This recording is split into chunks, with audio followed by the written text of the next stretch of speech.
In politics, you're either on message or you are losing. Let's get to it.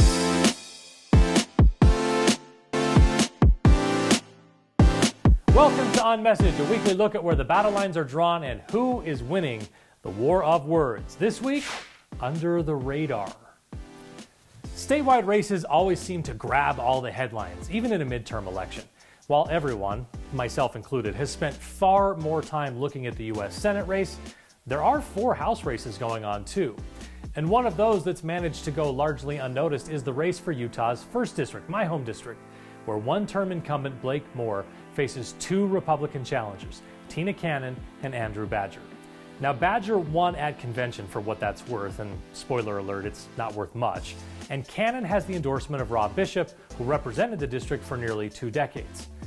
Those are maybe the only 2 things that make this race interesting. It's commonly accepted that a House member is most vulnerable in his first run for re-election. Survive that and Moore can likely hold on to this seat until he's ready to give it up. He certainly has the highest name ID of anyone in the race and the most money to spend over the next 3 weeks until ballots are in the hands of voters. Any real anti-incumbent sentiment should be split between the 2 challengers. Cannon made a very small Fox News ad buy, and Moore is the only candidate running ads consistently, outspending about 3-1 at this point.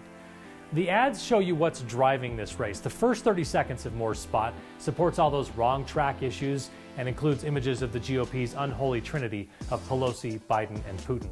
The remaining 20 seconds highlight Moore's work fighting inflation for Utah families, supporting domestic energy production and the military, a consistent winner in the district that's home to Hill Air Force Base.